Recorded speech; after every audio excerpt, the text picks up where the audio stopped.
Hello everyone, UC here. तो मैंने सुबह स्टार्टिंग में बेसिकली रिकॉर्ड किया था, बट आई थिंक वॉइस नहीं होने की वजह से तो ये पूरा करप्ट एंड हो गया। तो कोई ना, फिर से हम देखते हैं क्या चीज़ें हैं। मैंने सुबह दिन के स्टार्टिंग में आई थिंक ये इस पॉइंट ऑफ टाइम पे हमने बेसिकली कॉल सेल किया था, तो हमारे डायरेक्शन में जा रही है। ऑब्वियसली वो काफ़ी ज़्यादा थीटा डीके हो चुका है और आई थिंक हमने करीब 8,400 क्वांटिटी करीब लिया था, नहीं आई थिंक 11,000 समथिंग क्वांटिटी लिया था। तो उसको हमने वाइंड ऑफ करके, यानी 8,400 क्वांटिटी हमने वाइंड ऑफ करके 4,200 वाइंड ऑफ करके हमने 3,000 रखा है। अब बेसिकली इसको यही उम्मीद है कि ये जीरो होगा। इन केस ये जीरो नहीं होता है तो भी हम वाइंड ऑफ करेंगे at some point of time. इस पॉइंट ऑफ टाइम पे हम इसको निकालने की कोशिश करेंगे। फर्स्ट ऑफ ऑल, अगर ये वापस से अगर ऊपर जाता है तो हम इसको स्ट्रैंगल में बदलने की कोशिश करेंगे, थोड़ी सी फायर फाइटिंग करेंगे, क्योंकि अभी आप देखोगे तो मेरे पास 3,000 क्वांटिटी है, जो कि बहुत कम है। क्वांटिटी के हिसाब से देखा जाए तो बहुत कम है, बट इसका ट्रेलिंग एसएल करीब 1 लाख के करीब ट्रेलिंग एसएल है। यानी मैं बेसिकली मैं इसका ट्रेलिंग एसएल नहीं रखता हूँ, आपके लेग का ट्रेलिंग एसएल नहीं रखता हूँ, मैं बेसिकली पोर्टफोलियो का ट्रेलिंग एसएल रखता हूँ। तो पोर्टफोलियो का ट्रेलिंग एसएल 1 लाख के करीब है। बट हाँ, जिस तरीके से मार्केट दिखेगा उस तरीके से हम एक्शन लेंगे। हमने करीब दिन के स्टार्टिंग में 11-14 पे हमने शॉर्ट किया था। किस पॉइंट ऑफ टाइम पे अगर आप देखना चाहोगे, हमने करीब 11-14 पे ट्रेड लिया था। आप देखोगे तो 11-14 पे ट्रेड लिया था and we have the sell position at 11-14। तो फिर 11-14 के बाद हमने ये सेम पोजीशन को एडअप किया एट 11-15, और फिर हमारे जब डायरेक्शन में जाने लगा, बेसिकली हमारे प्योरली डायरेक्शन में जाने लगा, तो हमने 20 मिनट बाद फिर से सेम ट्रेड को हमने और इनिशिएट किया फुल पोजीशन साइज के साथ। तो हमारे पास टोटल 4,200 और 3,000, यानी करीब आप समझ लो 4,200 और 3,000, यानी 11,200 क्वांटिटी हमारे पास थी short position of mid cap. Basically mid cap में हमारा बेरिश पोजीशन था। तो आप देखो किस तरीके से हमने बेरिश पोजीशन एंड ऑल बनाया था। इस पॉइंट ऑफ टाइम पे जब मार्केट 11, आप देखोगे मैंने ऑर्डर किस टाइम पे लिया, 11-14 पे लिया। 11-14 यानी आप देखोगे इस पॉइंट ऑफ टाइम पे हमने ट्रेड लिया। इस पॉइंट ऑफ टाइम पे हमने जब ट्रेड लिया तो बेसिकली हमारा एसएल बहुत छोटा था। ये हमारा एसएल था दिन का, बट ये एसएल गया ही नहीं। प्लस जब भी गया ना, तो फिर ये इस पॉइंट ऑफ टाइम पे जब भी गया तो हमें थीटा डीके मिल चुका था। तो इसी पॉइंट ऑफ टाइम पे हमने बेसिकली वाइंड ऑफ कर दिया, क्योंकि काफी हद तक थीटा डीके मिल गया था, तो हमने पोजीशन साइज कम कर दिया। और अब हम चेस करेंगे, इसको जीरो करने की कोशिश करेंगे। देखते हैं क्या होगा दिन के एंड में। बेसिकली इसको जीरो करने की कोशिश करेंगे, क्योंकि हमारे पास क्वांटिटी काफी कम है। अगर ये अपोजिट भी जाता है तो हम थोड़ी सी फायर फाइट कर सकते हैं, बट हमारी ट्रेलिंग एसएल रहेगी 1 लाख के करीब की ट्रेलिंग एसएल रहेगी। और दिन का मेरा एसएल था, आज का दिन का एसएल था 1 लाख करीब था दिन का एसएल। बट ऑब्वियसली हमने कभी नेगेटिव तो देखा ही नहीं, बिकॉज इस पॉइंट ऑफ टाइम के बाद से बेसिकली पोजीशन मेरे ही फेवर में गया। तो यह देखते हैं क्या होता है क्या नहीं होता है। बेसिकली पूरा ट्रेड ना प्राइस एक्शन के बेसिस पे हमने आज लिया था। आप देखोगे तो जब भी मार्केट अगर देखो, अभी मार्केट क्या था, मार्केट लास्ट डे यानी फ्राइडे के दिन क्या हुआ था, गैप अप ओपनिंग हुआ था। गैप अप ओपनिंग में के बाद क्या हुआ था, सारे कॉल जितने वाले थे ना, जितनों ने कॉल बेच के रखा होगा ना, सारे ने वाइंड ऑफ किया। तो ये पूरा जो बेसिकली ट्रेंड आया ना, वो कॉल वाइंड ऑफ के लिए आया। ये बेसिकली जो पूरा आया ना, कॉल वाइंड ऑफ के लिए। उसके बाद यहाँ पे बहुत अच्छा एम पैटर्न बना। एम पैटर्न के बाद अगर आपने यहाँ पे भी ट्रेड लिया होता तो यहाँ पे भी आपका पैसा बनता। तो हमने तो बेसिकली 2 फेब के दिन ये पूरा ट्रेंड कैप्चर किया था। आपको जरूरी नहीं है कि आप ये भी ट्रेंड कैप्चर करो, ये भी ट्रेंड करो। अगर if you have capture this trend, तो आपको जरूरी नहीं है कि ये भी ट्रेंड आपको कैप्चर करना पड़ेगा। तो आपने एक ट्रेंड अगर कैप्चर कर दिया है तो फिर काफी है, मतलब आपका रोज मार्केट खुला रहेगा। तो उसी तरीके से हमारा पहले से एनालिसिस था कि मार्केट अगर यहां से गैप अप ओपन होगा और गलती से भी इस पॉइंट ऑफ टाइम पे आता है तो यहां से ऊपर जाएगा। बट वो बेसिकली यहां पे हमें मौका ही नहीं दिया पुट शॉर्ट करने का। तो अब क्योंकि हमारे पास ना बेसिकली एसएल्स हमारे जो एसएल होते हैं वो हमारे इन लिमिट में होने चाहिए। तो यहाँ पे एसएल जो है, जब तक मुझे ये दिखाया, ये ट्रेंड दिखा, तब तक मेरे एसएल ये काफी बड़े हो गए थे।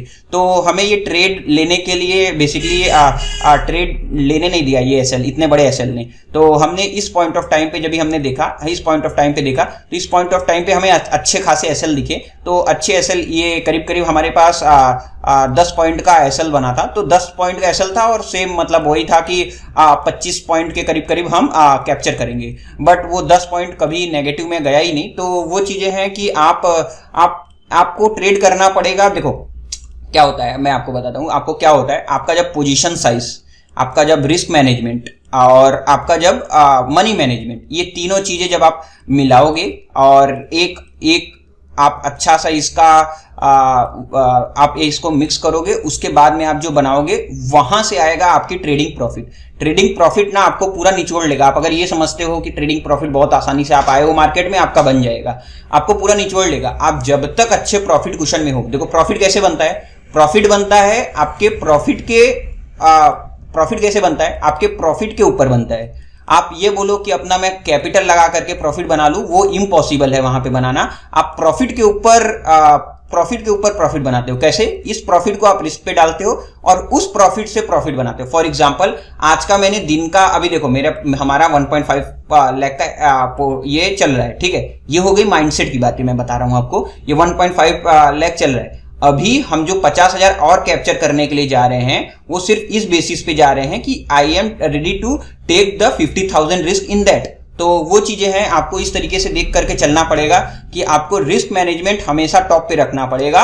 हमेशा रिस्क मैनेजमेंट को टॉप पे रखना पड़ेगा। अगर आप रिस्क मैनेजमेंट के साथ थोड़ा भी काम इधर उधर करते हो तो आपने अगर 5 साल भी पैसा बनाया है वो भी जा सकता है। तो बेसिकली आपको ये चीजें देखना पड़ेगा कि आपने अगर पैसा बना लिया तो वो घर लेकर के आना चाहिए। बेसिकली ये जो भी पैसा है मेरा, जो भी मैंने कमाया, ये घर पे आना चाहिए। ये मैटर करता है, ना कि हमने पैसा बना दिया और वापस से वहां पे इरोड कर दिया। तो पैसा बनने के बाद घर पे आना बहुत इंपॉर्टेंट है। तो देखते हैं क्या होता है डे एंड पे। आई थिंक मोस्ट प्रोबेबली ये 0 ही होगा। और इसकी आप प्रोबेबिलिटी भी देखोगे तो काफी अच्छी प्रोबेबिलिटी है, क्योंकि बेसिकली क्या हुआ था, हमने प्रॉफिट कुछ हद तक बुक कर लिया था। आप देखोगे तो 15 रुपीज पे हमने स्क्वायर ऑफ कर लिया था इसको। 27-29 से हमने चालू किया था शॉर्ट करना और 15 रुपीज पे हमने वाइंड ऑफ कर लिया था। बिकॉज हमारा एक सीधा सा फिनोमिना है, जब भी हम डायरेक्शनल ट्रेड पकड़ते हैं तो अगर 60 से 70% का इरोजन हो जाता है तो हम इसको वाइंड ऑफ कर लेते हैं और ये प्रॉफिट हम घर लेकर के जाते हैं। तो वो चीजें अभी देखते हैं क्या डे एंड पे क्या होगा एंड ऑल। बस बट आप देखोगे तो रिस्क अभी काफी कम हो गई है, क्योंकि पोजीशन साइज काफी कम हो गई है। आप देखोगे तो पोजीशन साइज काफी कम हो गई। उसके वजह से अगर आप प्रोबेबिलिटी भी देखोगे तो इस टाइम पे बहुत अच्छा होगा, 95% की प्रोबेबिलिटी है। और मोस्ट प्रोबेबली ये पूरा 1.7 लाख घर पे आएगा, क्योंकि ये पूरा थीटा डी के ही है। क्योंकि आप देखोगे तो ये इसमें इंट्रिंसिक वैल्यू अगर आप देखोगे तो इंट्रिंसिक वैल्यू तो कुछ बची नहीं है। देखो आप 10,766 है। तो बट कि 3 बजे के बाद कोई भी एक बड़ा मूव आ सकता है। ये मिड कैप है, मिड कैप में कुछ भी हो सकता है। तो देखते हैं क्या होता है क्या नहीं होता है। Time is 2 PM and market is going purely in our direction और पूरा थीटा होते जा रहा है, क्योंकि यहाँ से पूरा फिर वापस से मार्केट डाउन ट्रेंड में आ रहा है। और इस पॉइंट ऑफ टाइम पे अगर मार्केट ये इसको तोड़ता है तो अच्छा खासा नीचे जा सकता है। बिकॉज अगर आप देखोगे तो यहाँ अच्छा खासा बेस बनाया है और काफ़ी बार इसने बेस बनाया है। तो पुराना रेजिस्टेंस है और ये ही सेम रेजिस्टेंस ये ऐसा सपोर्ट का आज अभी इस टाइम पे काम कर रहा है। बिकॉज आप देखोगे तो प्रिंसिपल ऑफ पोलैरिटी यहाँ पे काम कर रहा है। अगर आप प्रिंसिपल ऑफ पोलैरिटी के हिसाब से जाओगे तो आप देखोगे सेम जो यहाँ पे रेजिस्टेंस था अब यहाँ पे सपोर्ट का काम कर रहा है और ये ब्रेकडाउन हो रहा है। और अगर ये ब्रेकडाउन होता है तो ये काफ़ी अच्छा, बेसिकली ये पूरा आप कैप्चर कर सकते हो, ये पूरा कैप्चर कर सकते हो। ऑब्वियसली मैं नहीं जाऊंगा बिकॉज हमारे पास अभी ऑलरेडी अच्छा खासा प्रॉफिट है। तो हम ये घर ले जाने की कोशिश करेंगे, ना कि हम आज फिर से मार्केट में एक भी ट्रेड लेंगे। और मोस्ट प्रोबेबली अगर आप देखोगे तो आप जिस भी पॉइंट पे आप देखोगे, अगर देखोगे जब मैंने इस पॉइंट ऑफ टाइम पे अगर मैंने ट्रेड लिया था तो वहां से मार्केट मेरे फेवर में ही गया। तो कभी मैंने नेगेटिव देखा ही नहीं। तो वो चीजें हैं। बट अभी आप देखोगे तो अभी कॉल तो नीचे जाना चाहिए था because market is going down. But ये देखोगे ऊपर जा रहा है, क्योंकि लोगों ने हेज बाई करने के लिए, लोग अपना प्रोटेक्ट करने के लिए, लोग बेसिकली और इन द मनी सेल करने के लिए इसको सेल कर रहे हैं, इसको बाई कर रहे हैं। तो इसके लिए इसका थोड़ा प्राइस बढ़ रहा है। तो देखते हैं डेंट पे we will try to close at 5 के प्राइस पे बंद करने की कोशिश करेंगे, क्योंकि यहाँ पे अगर 5 से वापस से देखो आप, ये मिड कैप फिर निफ्टी बहुत ज्यादा वोलेटाइल होता है। और सेंसेक्स तो अभी आपने देखा ही था पिछली बार किस तरीके से आपका 30 का ऑप्शन 300-350 का पुट मार के आया। और पहले कॉल हुआ करीब 5x, फिर पुट हुआ करीब 100x।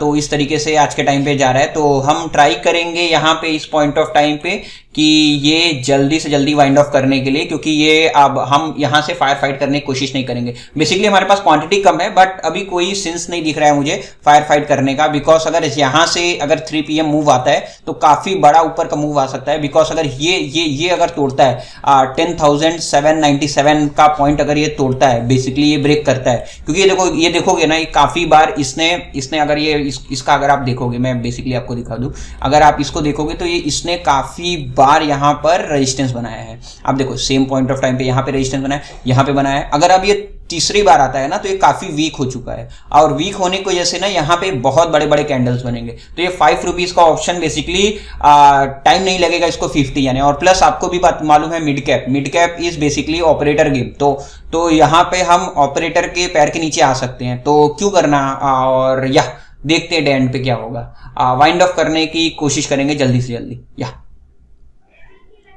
I think this is the best point two wind of. या आई थिंक 5 रुपीज का मैं ऑर्डर डाल देता हूँ। 5 rupees is the best point two wind of, क्योंकि 5 रुपीज से वापस 50 आता है तो हम फायर फाइट करने में फालतू अपना एनर्जी वेस्ट करेंगे एंड ऑल, और लास्ट मोमेंट पे ये बेसिकली फालतू साइकोलॉजी खराब करेगी। तो इसके लिए 5 रुपीज का हमने ऑर्डर डाल दिया, देखते हैं क्या होगा डे एंड पे। 5 रुपीज मोस्ट प्रोबेबली ये आ जाएगा, तो या we will just wind it off and call it a day. या we are winding off at 6 के प्राइस पे हम बाईबैक कर रहे हैं, बिकॉज हम काफ़ी अच्छा ट्रेंड कैप्चर ऑलरेडी कर चुके हैं। ये बेसिकली पूरा डाउन ट्रेंड हमने कैप्चर किया है, तो अब और प्लस ये थीटा पूरा कैप्चर किया है, तो मैं अब और भी ज़्यादा रिस्क नहीं लेने वाला हूँ। और we are putting this price at 6, और देखते हैं 6 पे आता है, नहीं तो we will put the SL at 9 approximately. तो 9 पे हम बेसिकली ये छोड़ देंगे, बिकॉज ये अब फेवर में नहीं रहा। बिकॉज यहाँ से अगर आप वापस रिटर्न होता है, क्योंकि आप अगर ये देखोगे काफ़ी बुलिश कैंडल बनाया है, तो अगर वापस अगर यहाँ पे अगर ये रिटर्न होता है तो ये काफ़ी ज़्यादा स्पाइक कर सकता है, और लास्ट मोमेंट पे हमें फायर फाइट एंड ऑल करना पड़ेगा, जो कि हमारे फेवर में नहीं रहेगा। तो देखते हैं। या we have put the limit order at 6, तो हमने 6 पे वाइंड ऑफ कर लिया है और 152 के करीब में आ गया है। तो देखते हैं कल क्या एंड ऑल होता है। और या आज काफ़ी अच्छा दिन रहा, बेसिकली हमारे पूरा फेवर में था तो मार्केट। बट कुछ क्वांटिटी बहुत ज़्यादा नहीं थी, तो ठीक है, डे एंड करते हैं। Thank you everyone.